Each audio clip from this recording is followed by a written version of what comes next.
Regai ndikwase chechi mstara mambo Jesu. Amen. Mfaro wangu ngendiri pano zuva ranhasi. Regai ndipe rukudzo kuna mufundisi uye nevafundisi vese vari pano. Mwari ndimwari wakanaka. After such a long time ndofunga ndakapedzera kuuya worship center before COVID. Ndizvo naye? Yeah, because the other time tatiri ku Cryfontaine. But regai ndipe rukudzo kuvafundisi vese vari pano mustara mambo Jesu. Amen. Kereke inzwai kugamuchira. Nchada ndiparidze kubva kubhuku ya 2 Kings.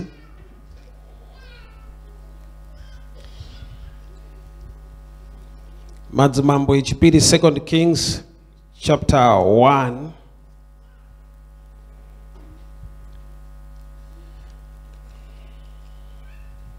Right, all right. Regai mai mugadza vati verengere.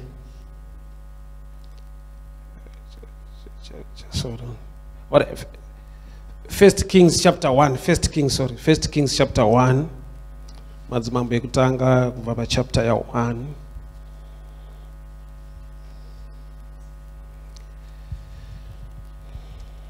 First Kings chapter 1 kusvika pa verse 9.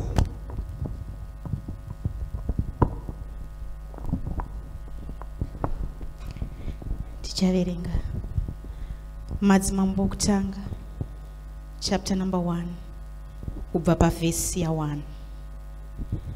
Zvino mambo Dhavhidhi wakanga akwegura, ava namakore mazhinji.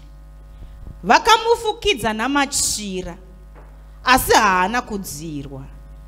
Naizvozvo varanda vake vakati kwaari, Ishe wangu, mambo ngaatsvakirwe mhandara, iye amire pamberi pamambo, avachengete, avate zviripo. But why the same scripture all the times? Sa Mwari vane chikonzero. Nyaya yaverengwa pano ndeyamambo David. Akura akwegura, asisameke madecisions samambo, but pane vanhu vaakumufungira nekuronga iva machinda ake kuti mambo, tiri kuona kuti tikakufukidzirai machira, tikaisa gumbeza pamuri kuti mudzirwe, muri kuramba muchitonhorwa. Saka taakundotsvaka mhandara musikana angauye zvake kuti agone kuva mugumbeze renyu kuti mugone kudzirwa. Ndokubva pafambwa muguta munzvimbo yeShunemi ndokuwanikwa mhandara yainzi Abhishagi. Uye pazvatsanangurwa zvanzi musikana uyu anga akanaka kwazvo. Handizive kuti beauty ine chekuita here nekudziisa mambo, but zvakasvika pazvakanyorwa kunzi anga akanaka, haasi kudiwa zverelationship, ari kudiwa kuti ashandiswe nemunhu asingamude, but pataurwa zverunako. Something strange. Mambo havasiriwo vari kuda munhu, atochembera David. But pane vanhu vati toda kutsvaga musikana anouya kuti mambo mugone kudzirwa angapinde mugumbeza renyu. Ndokubva vatsvaga akanaka. Haadiwe namambo, chiso chake hachinei, haasi kutombodiwa. But vanhu vasvika pakuti tikuda akanaka uye ari mhandara. Saka ndokubva auya akagara muna David akasevha mambo. Ndofunga mambo wakatotanga kunzwawo kudziya, akasevhawo zvakanaka. But pane dambudziko riripo, nokuti zita rekuti Abhishagi rinoreva kuti father of error, baba vekurasika. So ndauya kuti ndigone kukoreketa imwe era muupenyu hwemunhu nhasi. Era iripo ndeyekuti munhu asiri kudiwa, hapana relationship. Chaari kudirwa ndechekuti adziise mambo. Ko varume havadi kumboronga zvekuvesa moto mumba munorara mambo. Kwakusina mahita nguva idzi. Kungoti tovesa moto pachikona mambo makavatapo modzirwa, kana kuti taakutopa towedzera magumbeza. But vakati zvese zvatichaita taakuda kushandisa ari munhu. Ndokubva vanotsvaka musikana azvibata aiva mhandara, akanakawo, ane tarisiro yekuti ndichawanikwawo. Ndokubva paita vanhu vakamurongera kuti iwe hausi kuzowanikwa, toda ngokushandisa. Kwatiri kukushedza kunde kwamambo. Ndofunga naiye akafara, kana vanhu vakazvinzwa kuti Abhishagi ari kupalasi kwamambo vakafara kuti zvake. gamba vanhu vari kufara outside, iye paapinda mukati umu ari kundochema. Why? Because arimo ndiye anoziva ega kuti ndiri kushandiswa. Vari panze vanoyemura kuti zvaka akaenda kwamambo, but iye ari kwamambo anoziva namambo hatidanane, havandiziva, havana basa neni, ndiri kungovadziisa ndiri muno mugumbezi, havandibati, havanei neni. Vanhu vakamuona achienda kwamambo vakati zvake. Usati nevanhu vekuti unovayemura but ivo pachavo vanotoziva ndiri pama1. Kune vanhu vanogona kupretenda kunge zvinhu zviri right, anotochenawo zvakanaka ari muzimotikari rake but ega anyazoziva kuti ndiri pama1. Asi vanomuona vanenge vachiti zvake. So ndo picture ina Abishagi. Akanaka kudaro, runako rwake harisi kuconsidwa. Mambo havasi kutombomuda. Hapana relationship iripo. Pane vada kungomushandisa basa regumbezi. Mambo vaifanirwa kuwedzerwa magumbezi vadzirwe. But kune vakataya pane munhu watida kuwaste life yake. Nokuti kana aida kuroorwa kunzoko hakuna chamuroora. Kana kune vaida kutaura nezvebeauty yake kunzoko havachamuona nokuti toda kuti auye kupalace. But kwaauya kwacho auya kuzoabuswa. So nzvimbo inenge palace ukanoabuswa uriko, vanhu vanogona kusaziva nokuti unoita matama kunodyiwa zvakanaka. Tine vanhu vari muwanano dzekuti akasimba kudai unofunga kuti ndezvimwe zvinhu gamba mukati umu munhu akaonda zvisingaiti. Munhu ari kuabuswa ari kupalace kwamambo anochena. Kana motakedi ichibuda anotenga arimo achitokuwevha yoso. But ega anoziziva kuti mandiru muri kushandiswa munhu. So wakaipa une tsika yekudaro yekuti akada kuabusa vanhu haashande nezvinotyisa kana zvisingadiwe nevanhu. Anounza zvinhu zvokuti unonzwa sekunge pane kafevha so. Makore achifamba usina kuroorwa paine kafevha. Kana ari mukomana anenge achikuitira zvese chaasingaite kuenda kwatete chete. Zvese anenge achiita kana kuDubai munoenda but kwatete hakuendeki. Unyatsoona kuti panapa tine kalove kanenge kemupalace but pari kushandiswa munhu. Uri kundinzwa manje.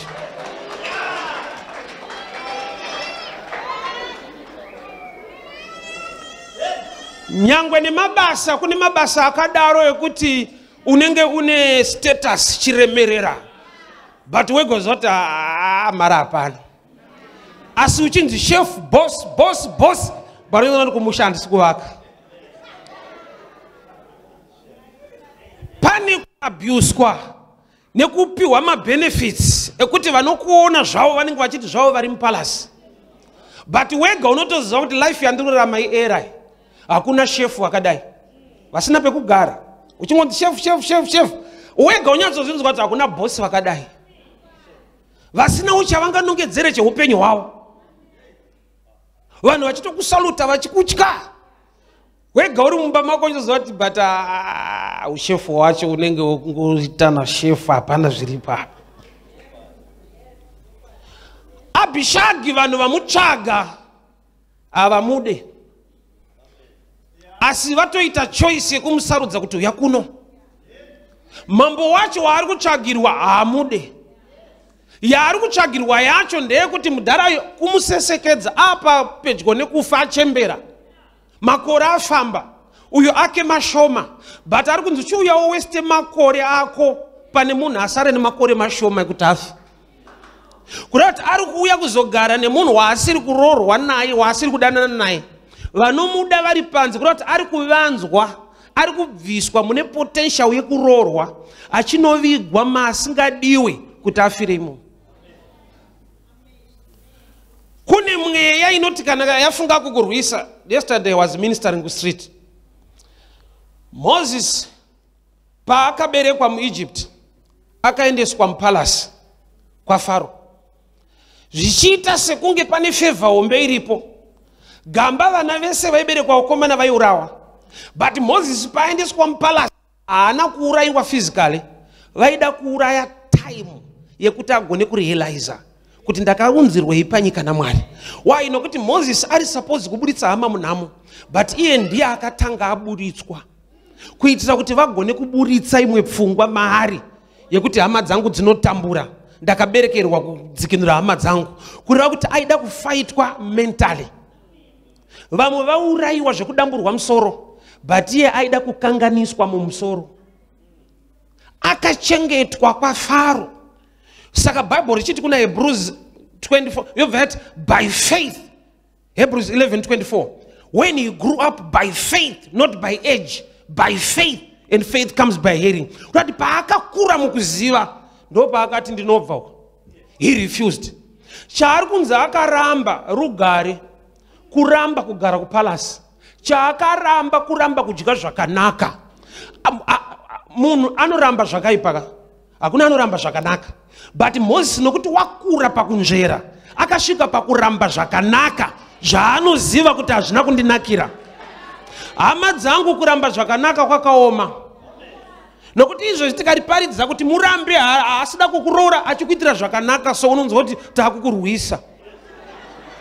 Bozi unyazonoti kubva kurent svika zvese zvaanoita nemafoni nekudii munditi ramba mune shuwa ndozodii. Gamba uri mupalasi hako but makore afamba, ende mupalasi mauri ukanyatsoinzvera anenge akude. David anga asiri kuda musikana but vaigara vese mugumbezi. Hapana relationship iripo, pari kushandiswa munhu. So kune vanhu vanofungidzwa kuti vari murelationship vachiabhuswa zvavo. Kungoti iwe havazoudzwa kunzi tiri kukuabhusa, but ndauya kuti ndizokuudza. Waunaye murelationship kana achitaura nezvako kune vamwe vanhu, haataure zita rako rekuti Roziri, anotaura achiti time pusher. Haangadaro kwauri kaanoudza isusu. Saka ndandingokutipa mbishano kuti ndo zvaari kukuita izvi. Vanhu ava vanopiwa mazita, mumwe anotonzi pain killer. Kuti kana ndanetsana namadhamu tashupana, so ndine munhu anongobvisa pain yacho, so uri pain killer remunhu. But haambokuudza kuti my pain killer anoti sweetheart. Saka ndangotumwa ndingokutipa kuti une rimwe zita. Zita iroro rinotaura kuti pari kuabhuswa munhu, pane ari kuroverwa time yake. Vanhu vachimuona vari kuti ari nani, but iye anofanirwa kuona kuti pano kungodziisa mambo, but yangu life iri kutonhora. Hakuna chinobohwa chekuti iwe uri kudziisa mambo but yako life haisisina basa.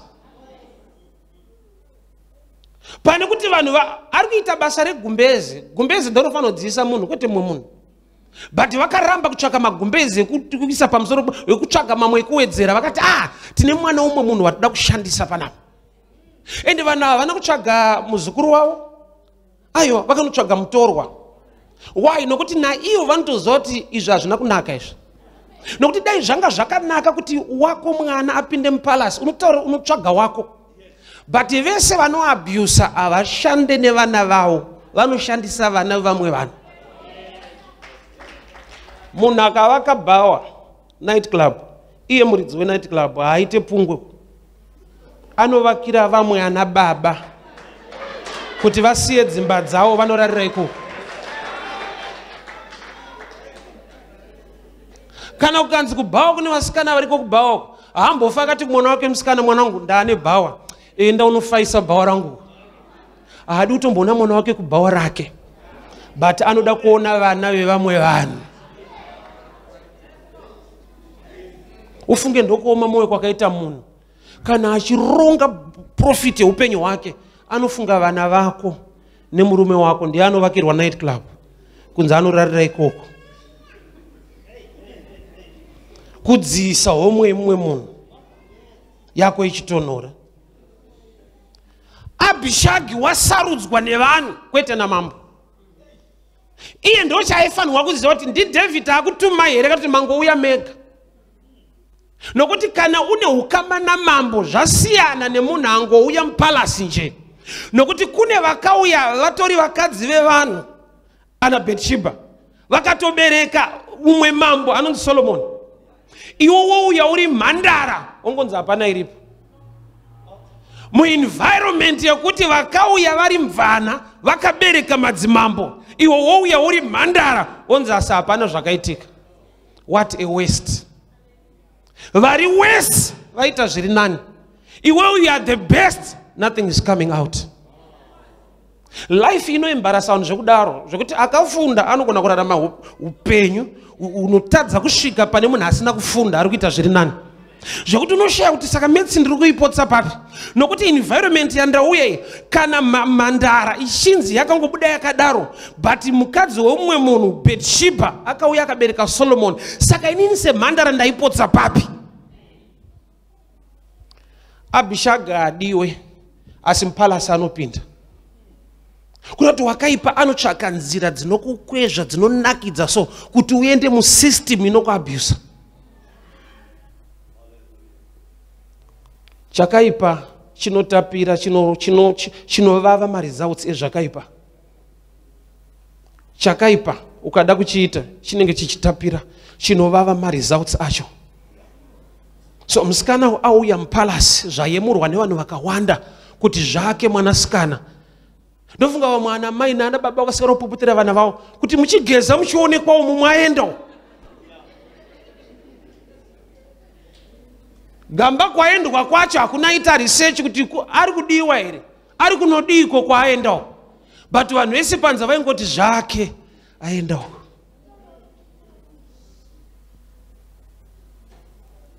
Zviri nani kuregera kuenda mupalasi uchinoshandiswa uwanikwe zvakanaka kunze kwepalasi, nokuti wataregera achienda uyu nyangwe achinzi Abishaganga akanaka runako rwako rushande chinhu, nokuti kwaenda kwacho haasi kudiwa. Kune vanhu vangofunga mweya wokushandisa vana vevamwe vanhu kuti zvavo zvisaite zvakanaka.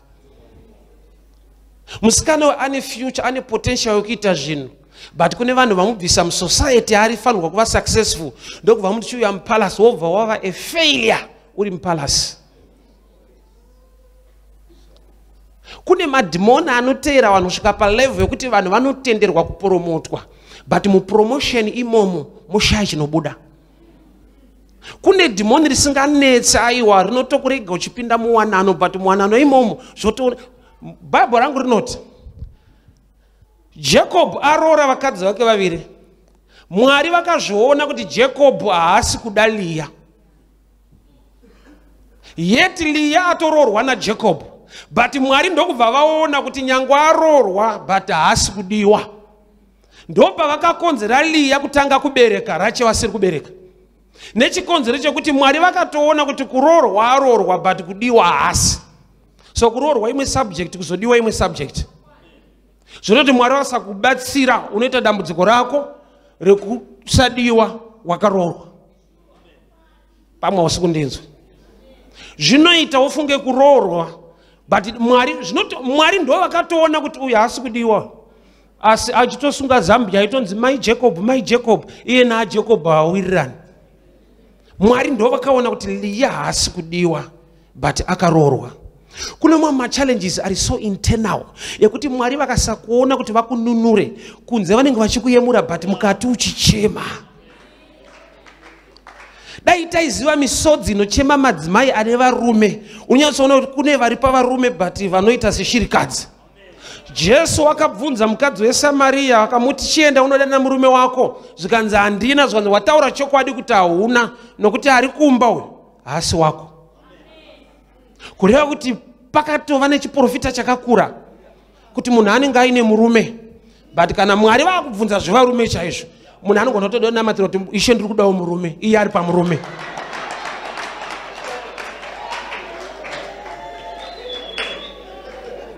Zvanzi wataura chokwadi nokuti ari kumba haasiri, muchitogarisana but wega uchitoziva kuti murume handisanda naye.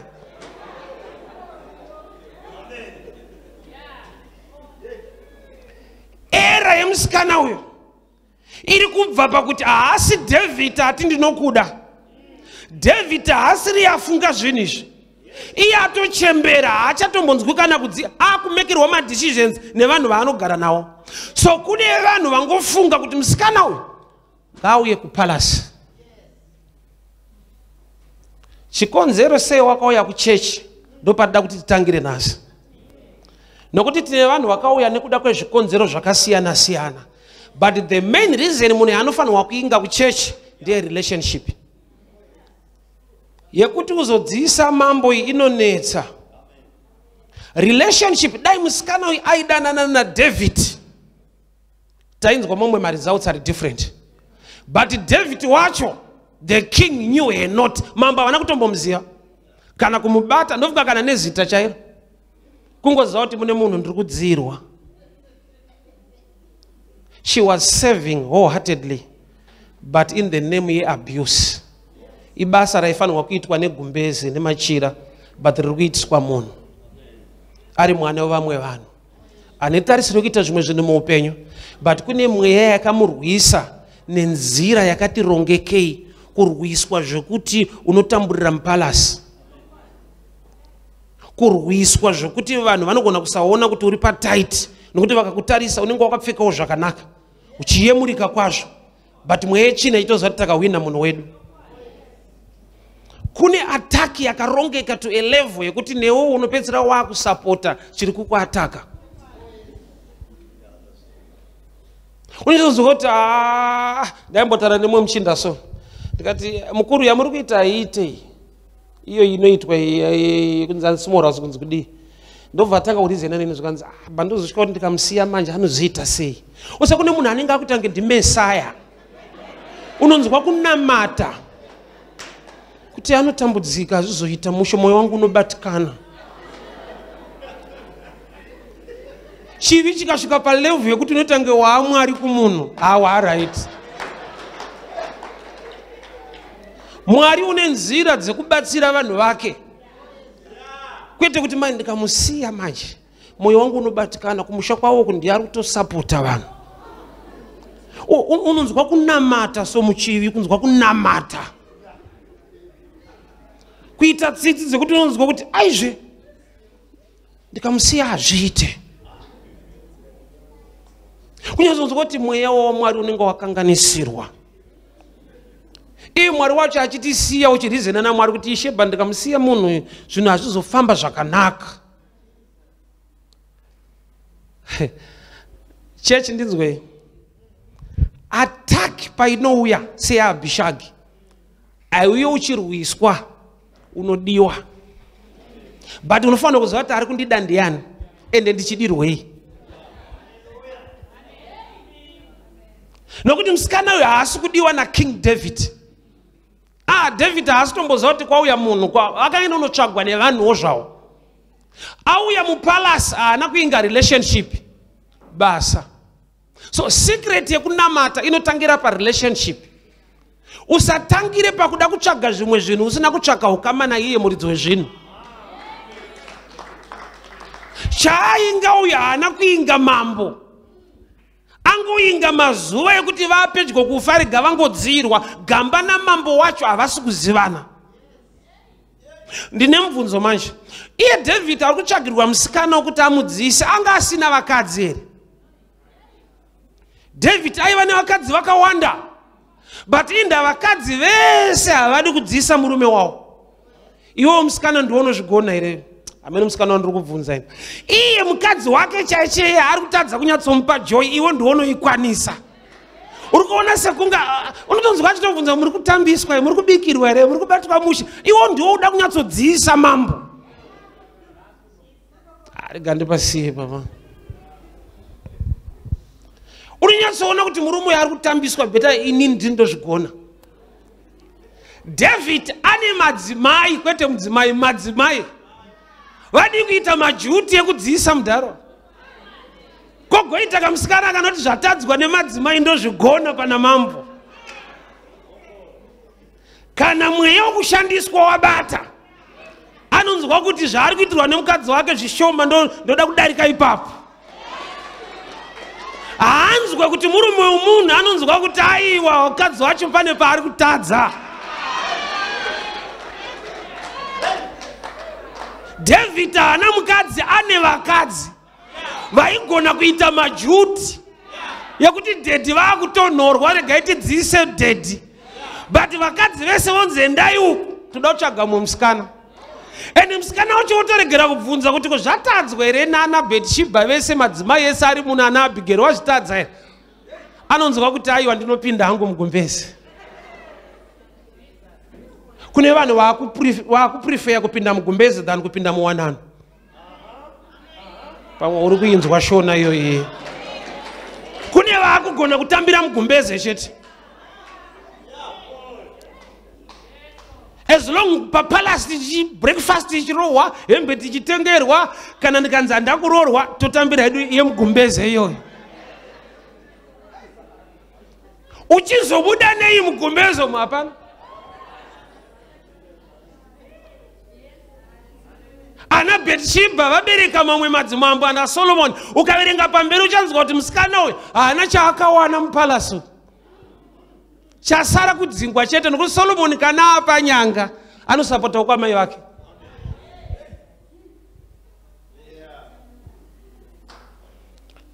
Ariko mabasa ekuti avakurwise vanokusumudzira unorwiswa nesalari.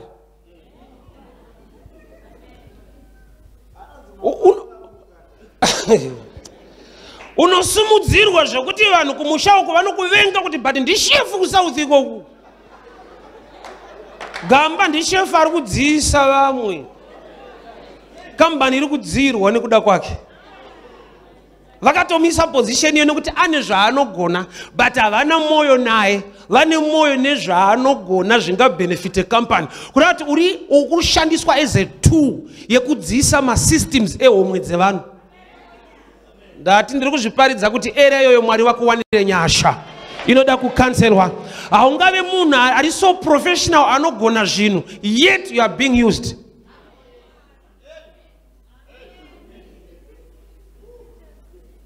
Ari kungodziisa mambo iye achiwanei wake hupenyu huchitonhora. Destiny nefuture yake zviri kuparara. Tine vanhu vekuti vane zvavanogona zvikatoonekwa nevamwe vanhu, torai munhu uyu anogona zvinhu izvi. Iwe pavakakutsvaga pai vanga vanzwa mbiri yako yekugona basa, ndokubva vakutora but havagone kukudziisa. Kune mweya inokurwisa uri palevel yekuti vanhu vanenge vachingoti but zvake. Makaona mota yakauya nayo paholiday, gamba haisi yake. Imota yekudziisa kwaari kuita, kwaari kudziisa. Vanoziva kuti tikanyatsodzirwa kana zvaita tichakudzinga, iyi inosara. Mweya wokushandiswa unokutevera kusvika palevel yekuti unopromotwa. Vachitoziva kuti neunyanzvi hwake tinosimuka. Torai munhu yaanogona. But mweya uripo ndewekuti chatamudira hakusi kumuda zvatiri kuda kubva kwaari. Ngwarira vanhu vasingakude, vanoda zvaunogona nezvaunoita. Gore rogopera, ugokura, ugochembera, ugozoona kuti vanga vasingadei nini vaida unyanzvi hona ndinawo. Zita rekambani rikasimuka rako richidzikisirwa so.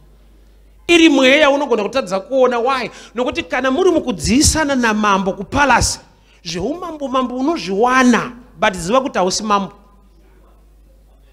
Anoziva kuti ukarorwa nadhokta iwe hauite dhokta, unongori mukadzi wadhokta. Paanofa anotofa nechitupa chebasa rake, hanzi chipai adzimai vachasari vachirapawo. Wakadziisa chiremba.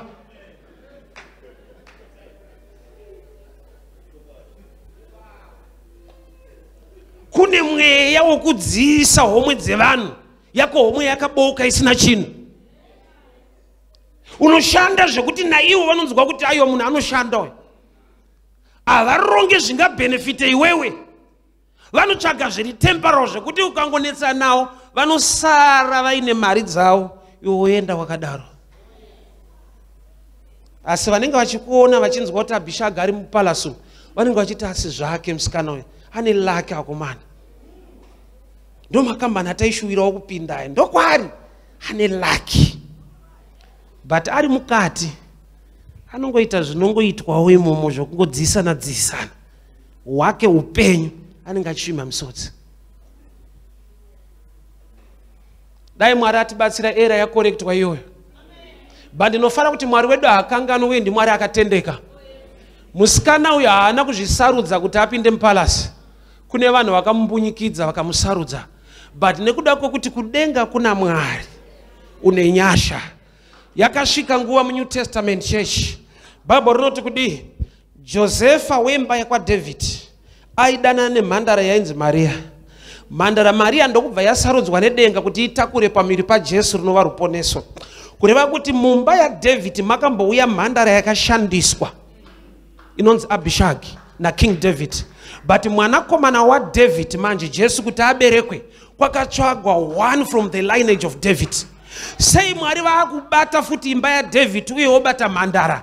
Mwari varoda kukorekta era yakaitwa naAbishagi, kuti nokuti umhandara kuzvibata kudzikama, kureva kuti kuzvibata nekudzikama kwako akufanira kuendera mahara, kuda kwako Mwari nekushingaira kwako akufanira kuenda mahara. Mwari vachati you are favored among the women. Mary wakaitirwa favor akatakura the pregnancy of Jesus, kureva kuti nyaya yaMary icorrection yakaitwa munyaya yaAbishagi, nokuti kana Maria ari mhandara yasarudzwa kutakura Jesu akatanganzi nengirozi, you are highly favored among women. Yet Old Testament kune mumwe akaabuswa ari a virgin girl. Saka Mwari vakagadzirisa era yemhandara, ngavagadzise era yelife yako. Mwari ngavagadzise era yekubasa kwako. Mwari ngavagadzirise era nokuti Mwari ngavaone kushingaira kwako. Mwari ngavaone shungu dzako mukuvanamata. This era must be corrected. Vakashandiswa ndevamwe kwete iwewe. Mwari ngaakupe nyasha dzekuremekedzwawo. Vanhu ngavatarisewo kuti newo uri kuitirwei. Washanda makore mazhinji, kampani yasimuka, waita zvinhu zvinoyemurika, but iwo upenyu hwako sei uchiramba wakadaro? May God correct this era.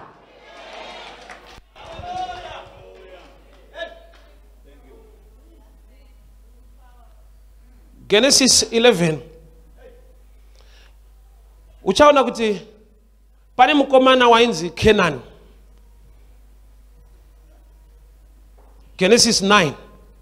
Mukomana wainzi Kenani akaona baba vakashama. Sure you know the story. Vana va Noah. Ndokundotaurira vakoma Shemu na Jafet. Vakoma ndokubva vafukidza baba. Baba doro rabuda ndokubva vatanga kukesa mudiki avaona akashama. Ndokuropafadza vakoma vari 2. Yeti chaita kuti baba mupfekedzwe inhau yekuti ava vapiwa information nemunhu akuonai. Saka hazvitangire pakungoropafadza vakupfekedzai. Tangai nekuropafadza aona need. Hongu haana kukupfekedzai but ataurira vakoma kuti mugone kupfekedzwa. But Noah ndokubva akesa munhu akonzera kupfekwa kwake. Ari kungotangira pakuona vamupfekedza achiignore kuti vazviziva sei. So Kenani wakatukwa. But Mwari mukururama kwavo vanotonga nekururama. Kenani ari kuramba riri zita riri connected to case. Kenani became a promised land connected to blessing.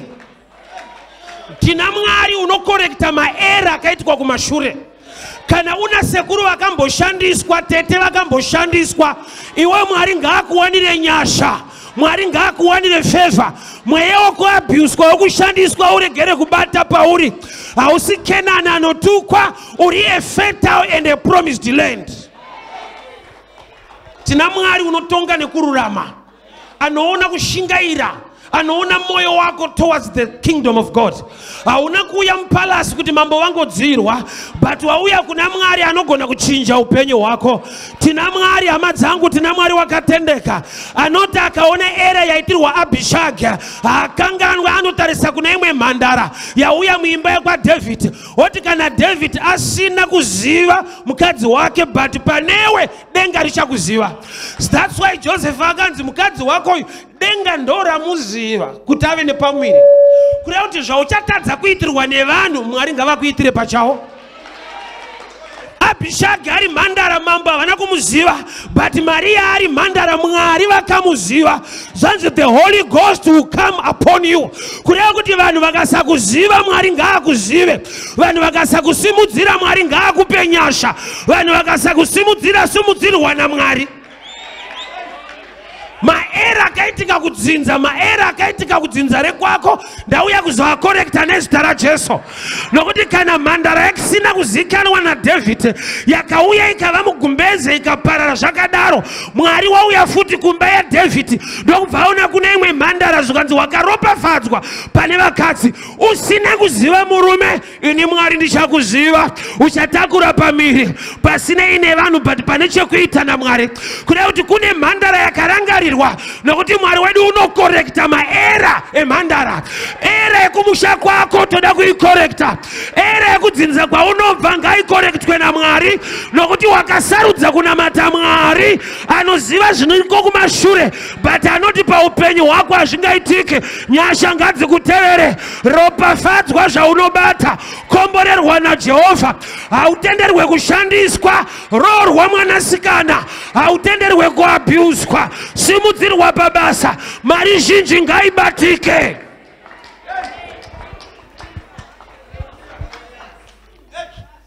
Joseph ndewe lineage ya David. David akava nemhandara ana kuiziva. Mwari ndokubva vaona kuti haisi choice yemhandara. Kuzvibatawo kumunhu aitova nefuture aitotarisirawo zviri nani.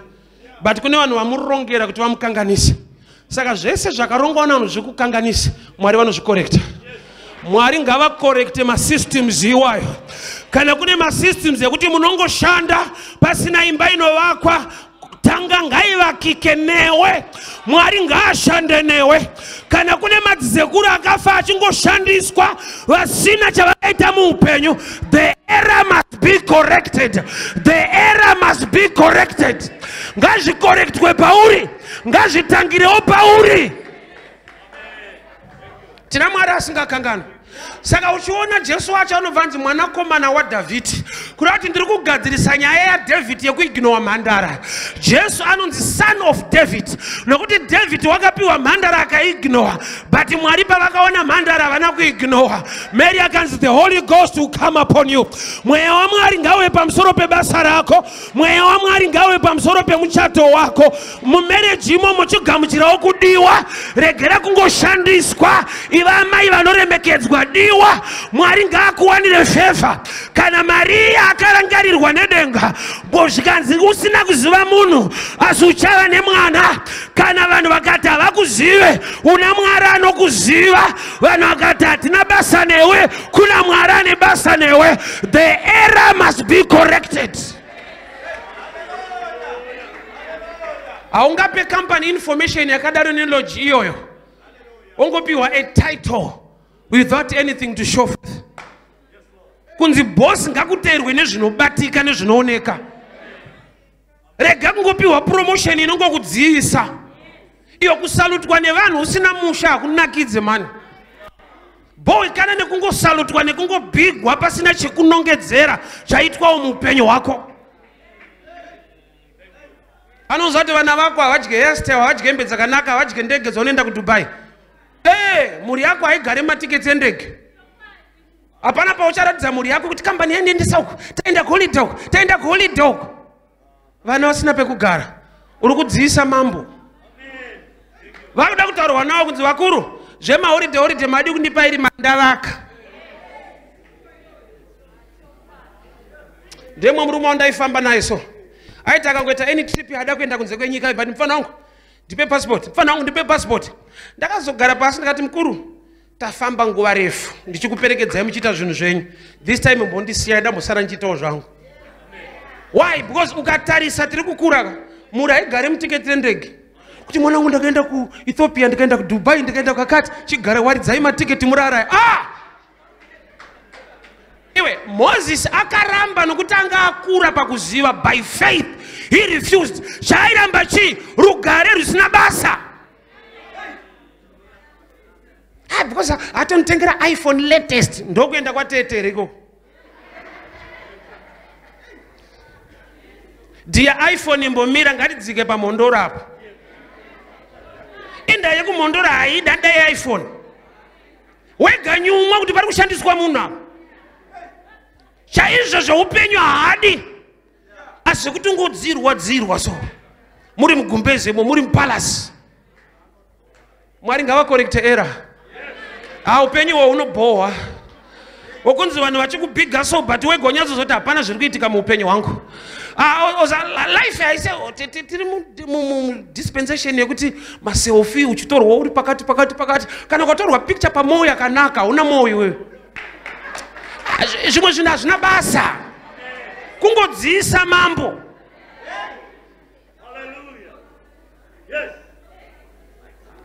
Apa ndiri kungotsika vanhu manje ndichanzwa musha.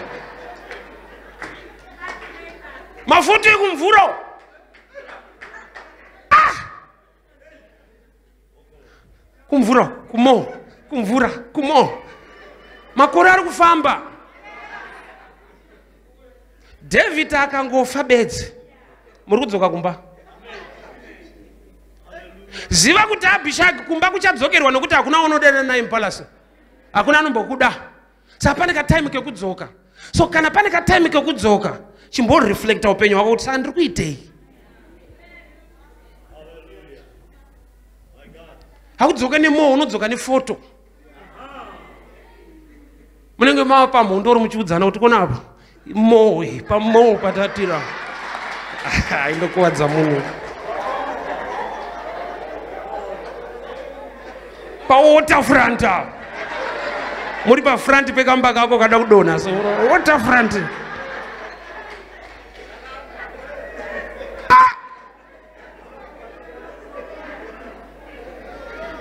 Pakuda kuita hasha na Satani. Kuti usandinyepere ne palace isiri yangu. Usandinyepere ne moho isiri yangu. Nyika isiri yangu. Imba isiri yangu. Mwari ndiwanirewo nyasha. Ndigone kunongedzerawo panonzi pangu.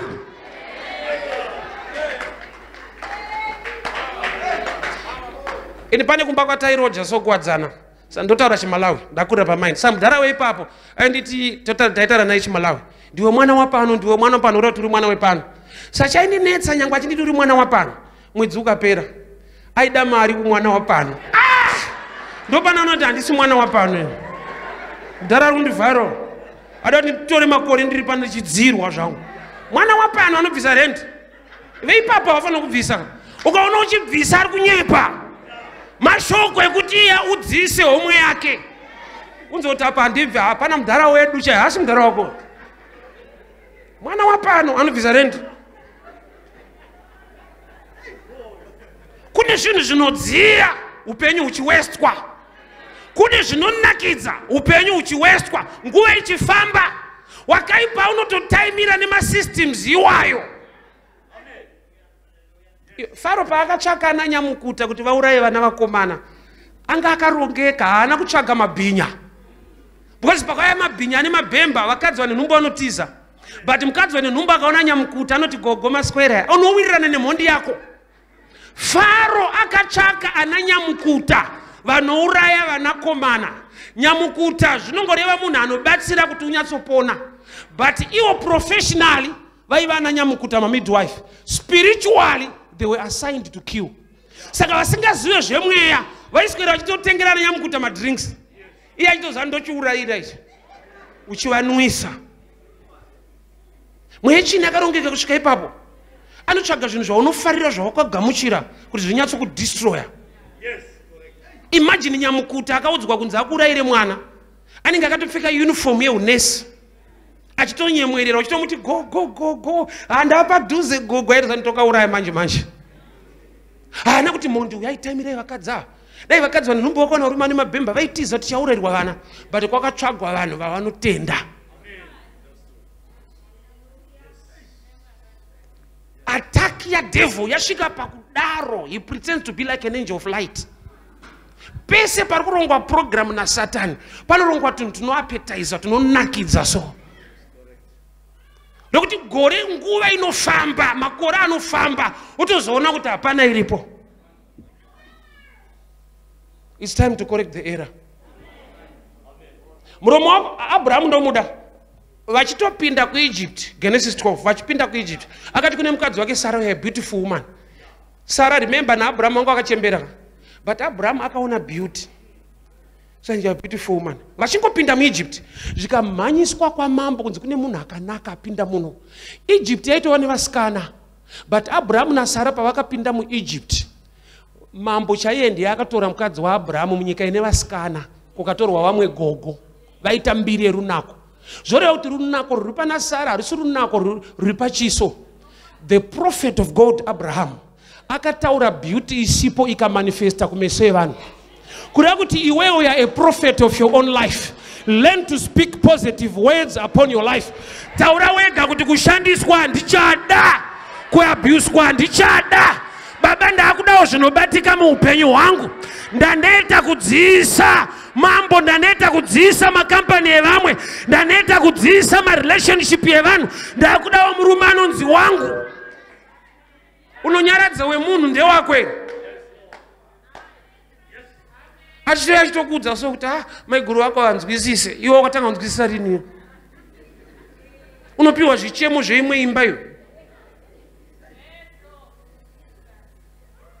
Pakuda nharo kuti Mwari wakarangarira Mary iri mhandara mukamuti yafavored, maona kuabhiswa kwaAbishagi naDavid, rangarira upenyu wangu. Kana Mwari vakazviita vanozviita. He is the same yesterday, today and forever. Zvinotangira pauri. Pakutoda mweya wenharo zvakuda kutotangira pauri kuti Mwari inini ndini ndichavakawo imba kwedu. Vamwe vese vakamboshanda vakashandiswa kwete type yangu. Ndinotenda muna Mwari unoita zvishamiso. Nyangwe Mary asina kuziva murume akatakura pamiri.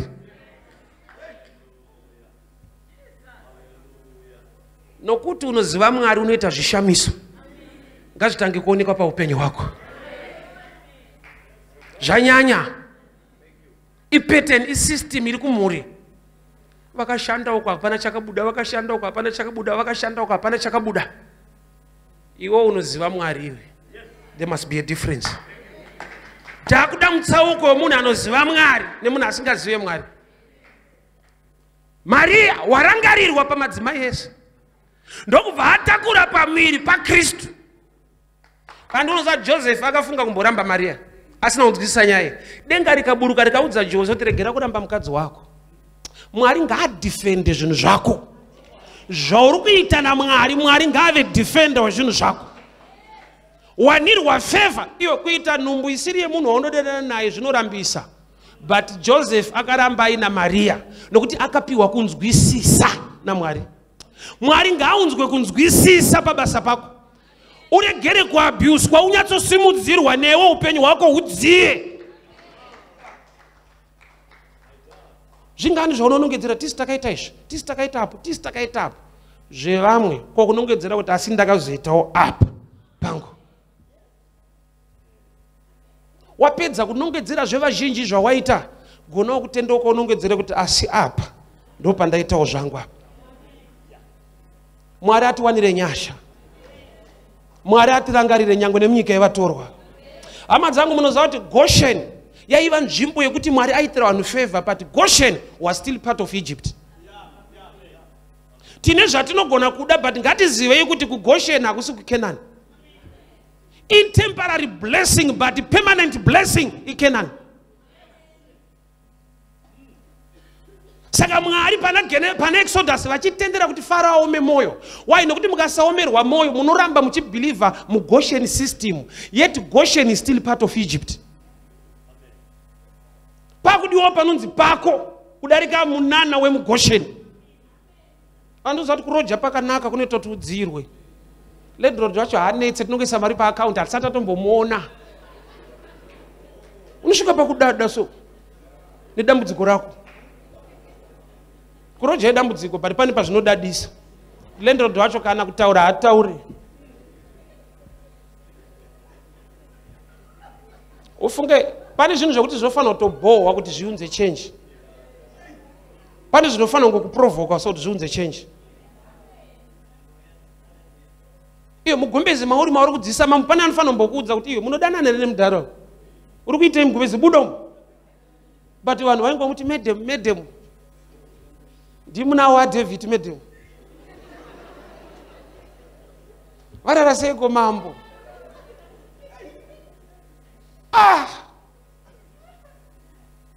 Chii chaanobuda nacho Abishaga? Hapana, time yake ndo yawestwa. Makore afa. Paanotozobuda imomo mupalasi David afa. Anosvika type yese aida kumuroora. Yakaroora kudhara. Ndopa unozobengenuka manje kuti varume vakandikuvadza naye. Ya gogo. Vanhu vakutonyeya kuti kagogo kakarike mupalasi kako. Asati munzi vanhu anoyemurwa asati gogo angari vechirungu manje ava. Vairova smart manje gogo vasina pekugara. Gogo vanga vasingaite.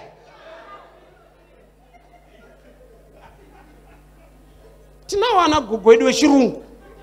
But havana chavanonongedzera mulife. ndevechirungurungu so chembere yacho ndechivheti haina pekugara. Kune kwayakadziisa mambo ikabhenefita irimo. Pane zvakanaka zvinoitika zvisiri zvako but zvinokuvaraidza kuti ufunge ndezvako. Ine vabereki vangu pavakandirumura ndakuenda kunoshanda ndopandakatoziva kuti handina poto nai. Bozi kana uchibikirwa mpoto yamudhara ipoto mwana mudiki anoti zvinhu zvedu zvine muridzi. Zvaunoti zvedu zvine muridzi. Iye haati zvedu anoti zvake uchiti zvedu. Pandogara pane wifi yedu totoshandisa.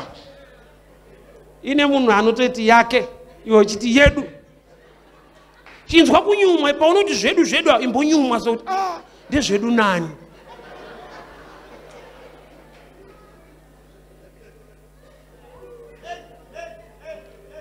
Murungu wacho munhu mufunge. Murungu wacho munhu chaiye.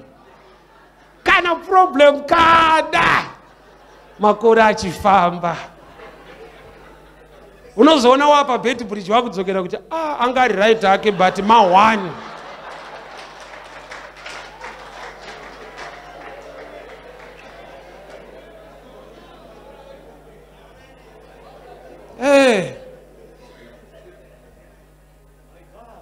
Pakudawo munhu aigona ngouya una advice ongoti kuna Abishagi sisi ndimi muna mambo mugumbezi munodanana here mukati umu. Ramangwana rakamira sei vanhu vanombokungwadzawo so sekuuya kwandaita sokungungwadzana bishana kuti apa kudziisana hapana chiri kubuda. Ufunge zvinogona kubohwa nekurwadza kuti ungobuda mugumbezi ramambo udzokere kumaraini but it's worth it. Zvakanaka kubuda nguva ichiripo. Bozo ukazobuda timu rekoresera roorwa nekuroora panze apa unoita gogo yechirungu. Takamudhara akairarama chivheti chaicho pamuzanza kamuvheti kamudhara unosara nechirungu pamuromo. Life isiri yechirungu.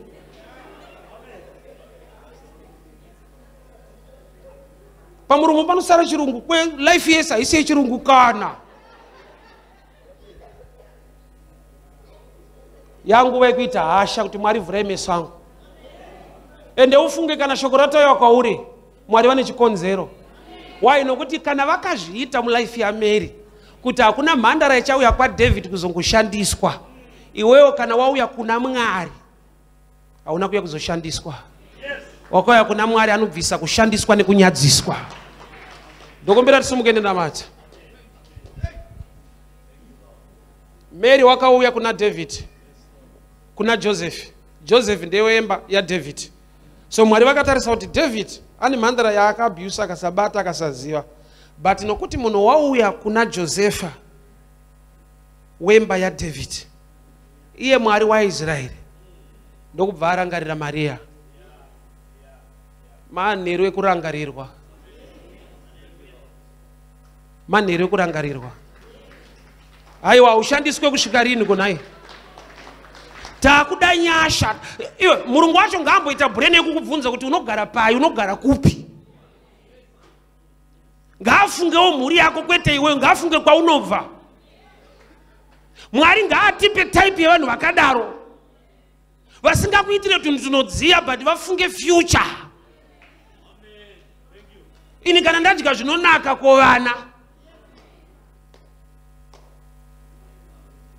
Mwari ngaamutse moyo wevanhu vaiita kuti vadzirwe vambofungawo kuti wako upenyu unoda kudziya uri kutonhora. Ariko Mwari akadaro. Moyo yemadzimambo iri maoko aJehovha. Ngaaite pfungwa yekuti wega unoshama kuti Murungu azvifunga sei. Sei akudawo kuti zvangu zvidai so. Yoda tinamate. Yoda tinamate. Indakapembera ndapiwa imwe ofa newamwe mama so kumba kwatogara kuWaterfalls. Vandifonera ndifundisa nzaka muchiparidza muti togara kwakati kumba kwedu mama wangu wakafa kuZimbabwe imba yedu yeWaterfalls haina munhu ndiye munogara ikoko. Tikapinda tikatendawo Mwari, there is a starting point in everything. Kufira pekutangira ndo mistake but pane panotangirwa. Kuroja kunorodzwa. ndo pekutangira, but kufira mukuroja imistake. Usatombozi ubabadzira life pane pekutangira. Sorry ndakusumudzai manje. Ndine shamwari yangu ya garden boy wandakapa advice kuti kamari kauri kuwana ita unyora ma subjects awakafuira we improve life. Paakanoudza murungu wake akati uri kufurirwa. Bozi kuno vanhu kuti ufere garden boy. Pa garden boy panotoshandwa ndo pekutangira, but kufa garden boy era. Life pane painototangira. Kuroja one room kunoitika. Indakagara mu one room nemwana aitoita form 1 musikana. But kuti tisvike mukufa tichidaro hazviite. Toda kutsvaga Mwari anotiwanira nyasha. Pane pekutangira pasiri pekufira. Stage yauri Mwari ngaakupe dzimwe nyasha. There must be a change, there must be a movement. Why? Because the future yako ne destiny yeupenyu haifana kurongerwa ipapa. Pane kwaunofanirwa kusvika, pane kure kwaunofanirwa kuenda. So ndiri pakati pekugara ndokumba kwatiri kugara iko quarter force. I had a phone call nemwe mudhara akanditi mfundiso yaikuno. Atishedza ndokubva aita for the same question. Muri kugara kupi? Tamutsanangurira zvikanzi ndepenyu zvikanzi aiwa. Zvikanzi hazvifanirwi kudaro. Ndokubva ati chitorai motikari iri pasi apa nemalawyers ari muoffice pasi apa nasecretary endai munomaka stand yamuri kuda kuborodhewa. Tikaenda tikanomaka stand paperwork ndikadzoka kumba nematitle deeds. Mwari waona kuti mufundisi ari kuroja but kuroja hakusi right. Yeti pandinoroja pacho handiroje zvokubvisa rentka mahara full house kumasuburb, but it's not enough. Why? Because haisi yedu. But takadekara ipapo zvokutozorora kopane bhota zvova izvi haizvi. But Mwari anongaziva kuti tsana vari kungodziisa munhu. Because kuchengeta imba yemunhu ka? Kugara ipapo but kuseri kwacho munhu ari kuchengeterwa musha wake. Unozozviona kana akudzoka. Saka Mwari vakatirangarirawo ipapo. The same God must remember you. Ngazvive pakudziya zviende pazvinhu zvinobatika. Let us begin to pray. You know your story. Baba tinonamata. Mwari wakarangarira mhandara Maria. Maona kushandiswa nekuabhuswa kwemhandara yainzi Abhishagi. Mwari wazuro nhasi namangwana. Munosimudza marombe kubva muguruva. Vana venyu ngavarangarirwe Mwari. Nyangwe nekwavanoshanda. Ndataura favor. Varegere kungodziisa mambo nemakambani, but wavo upenyu hudziye huve nemeaning. Vave nezvavanonongedzera zvinobatika muupenyu. Nyasha dzidururwe Mwari kumisha yavanobva, pamusoro pemhuri dzavo. Mwari wakatendeka, mutsvene wakarurama. Ndinorayira mweya wokushandiswa. I reject, I refuse every spirit yeabuse. Relationship isingalide kuwanano. Relationship yeabuse. Relationship yekushandiswa. Mweya wokusada kurorwa nekungoabuswa. Ndiri kurayira Baba upenyu hwomwanasikana ngavarangarirwe Jehovha. Ngavarangarirwe Jehovha. Ngavabviswe mugumbeze risina ine destiny yavo. Ngavabude mugumbeze risina ine destiny yavo. Nezita raJesu. Nezita raJesu. Spirit of abuse, I command you to go. Spirit of abuse, I command you to leave. In the name of Jesus. In the mighty name of Jesus. Mweya wekushandiswa, mweya wekuabuswa. Maoko ngabate zvinoendeka. Maoko ngabate zvinoendeka. Nezita raJesu. Abhishagi spirit. Abhishagi spirit. Abhishagi spirit. Regedza upenyu hwevana. Regedza upenyu hwemwanakomana. Regedza upenyu hwemwanasikana. Nezita raJesu. Nezita raJesu. Dzimba ngadzivakwe. Michato ngaichatwe. Zvavanoshuvira ngazvibatike. Mwari wenyasha, batai moyo yemadzimambo nevanoshandira Mwari. Ngavaanzwe, ngavavarangarire, ngavagone kuvaonawo sevanhu. Ngavafungurwe Mwari pavanogara. Ngavafungewo Jehovha pamusoro pemhuri dzavo. taneta kudziisa mambo, taneta kudziisa makampani, taneta kuvaka zvevanhu, takuda kuvakawo zvedu nezita raJesu. Mwari wakatendeka, Mwari wakatendeka, Mwari wakatendeka. Ndataura Baba kusimudzirwa, ndataura kusimudzirwa nyangwe nebasa raanoshanda.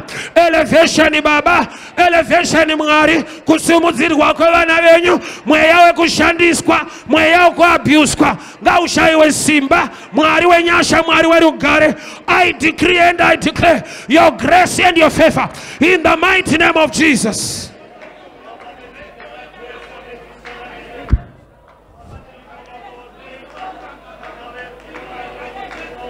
Wow.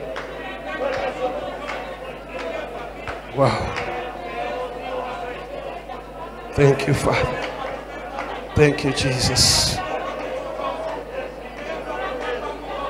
Thank you, Father. Thank you, Jesus. Makatabo shataka. Riba baba bashiketa baranda la boshianda. Mante zake baliga dayaso konta bariga dianta. Miketa kula bashiketa bara mandiaka kela basande ya baba bashiende ketele kete mosabiata kaliga dayasi mante baze kadela boga digasa mentata la boshiata. We give you praise. Thank you, Father, in the name of Jesus.